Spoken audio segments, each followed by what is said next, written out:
Milan Centrale is spectacular, but when you're exhausted, carrying bags, watching the board, and the binario appears 2 minutes before departure, downstairs naturally, it suddenly becomes less grand European travel experience and more Italian obstacle course with luggage. I learned this the hard way, so you don't have to. I once waited an hour and a half at Milan Central Station, completely exhausted, only for the binario number to appear about 2 minutes before departure. And yes, it was downstairs. At the time, it felt ridiculous. Later, it became one of those travel stories you laugh about for years. This is how tourists miss their train in Italy. Not because they arrived late, not because they lost their ticket, and not because they were being careless. Sometimes they are standing on the right platform, holding the right ticket, doing their absolute best, and still end up confused as the train pulls away. If you are traveling by train in Italy, there is one detail that can save you from a lot of stress, and it is not always the city name. Italian train stations can feel exciting, chaotic, efficient, confusing, and slightly dramatic, sometimes all within the same 5 minutes. For locals, the departure boards are part of everyday life. They glance up, check the train number, time, platform, and final destination, and keep moving. But for visitors, especially first-time travelers in Italy, those same screens can be genuinely confusing.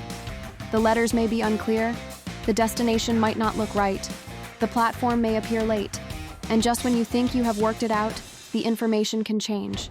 So in this video, we are going to look at one of the most common reasons tourists miss trains in Italy, and the simple order you should use when reading the departure board. Because once you understand what to check first, the whole system becomes much less stressful. The first mistake, looking for your city first. Here is where many travelers get caught. You buy a ticket to Florence, so naturally, when you arrive at the station, you look for Florence on the screen. That makes perfect sense. If you are going to Bologna, you look for Bologna. If you are going to Rome, you look for Rome. But Italian train boards often show the final destination of the train, not every stop along the way. And that is where the confusion begins. Your train to Florence might continue somewhere else. Your train to Bologna might be listed as going to Venice or Milan. Your train to Rome might have Naples, Salerno, or another city shown as the final destination.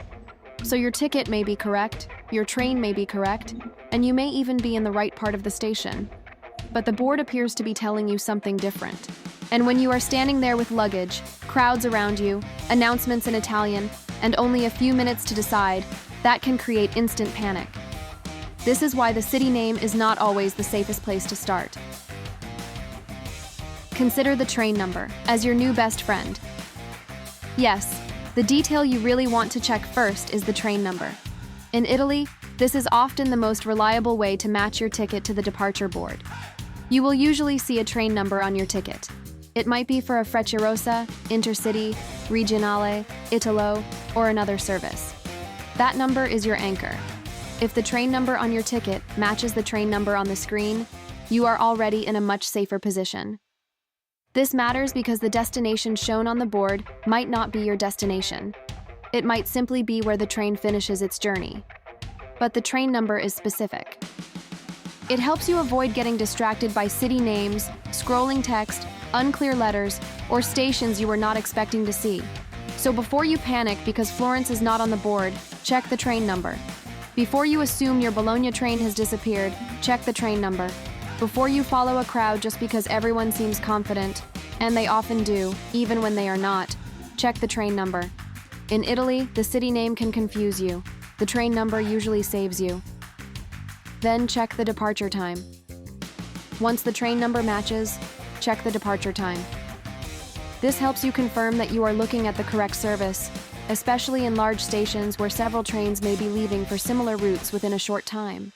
For example, there may be more than one train heading north, or more than one service stopping in major cities like Florence, Bologna, Rome, Milan, Naples, or Venice. The train number is your strongest clue. The departure time is your second confirmation. Together, they give you a much clearer picture than the destination name alone. This is especially useful if the screen is crowded with information or if the destination is scrolling too quickly to read comfortably. Now, look for the platform.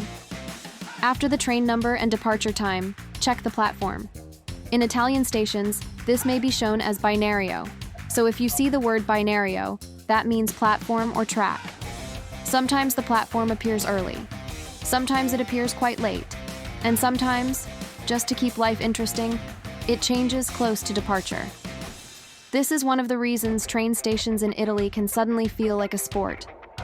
1 minute everyone is waiting calmly. The next minute the platform appears, and half the station starts moving at once. If you are traveling light, that is not too bad. If you have 2 suitcases, a backpack, a child, a coffee, and mild regret about the second suitcase, it becomes a little more exciting. So keep watching the board until you are sure. If the platform changes, follow the updated platform number, but keep checking it against your train number and departure time. Do not rely only on where other people are going. They may be heading for a completely different train, or they may be just as confused as you are, but walking with more confidence. Why the screens can be confusing. Another issue is that not all station screens are easy to read. Some are modern and clear. Others look like they have been working very hard since the 1980s. You may see orange letters that flicker. You may see words that scroll across the screen too quickly. Sometimes part of a word looks missing. Sometimes the final destination is abbreviated. Sometimes the platform appears late, changes quickly, or is mixed in with delay information. To locals, this can still make sense because they know what to expect. But for visitors, especially after a long flight or a busy travel day, one unclear number can be enough to make everything feel uncertain. And that uncertainty is what causes the mistake. People hesitate. They second-guess themselves. They look for the city name instead of the train number. They move to the wrong platform. Or they stay where they are, waiting for information that was already there, just not in the form they expected.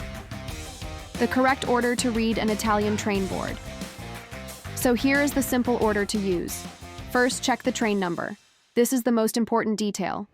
Second, check the departure time. This confirms you are looking at the correct service.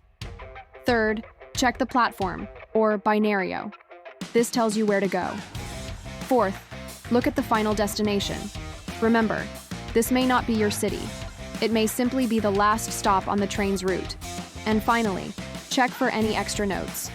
These may include delays, cancellations, platform changes, or other service information. So the order is train number, time, platform, final destination, notes. That is the safer way to read the board, not destination first, train number first. A practical example. Let's say your ticket is from Rome to Florence. You arrive at Roma Termini and look at the departure screen. You search for Firenze or Florence, but you do not see it straight away. Instead, the board might show Milan, Venice, or another northern city as the final destination. At this point, many tourists start worrying. But if your ticket shows a train number, and that number matches the train number on the board, you have probably found your train. Then you check the departure time, then the platform. Then you can relax a little, or at least relax as much as anyone can in a major train station with rolling luggage.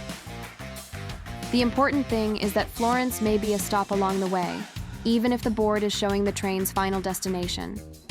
That is the little detail that catches so many visitors. Extra tips. Before you travel, here are a few extra tips that can make train travel in Italy much easier.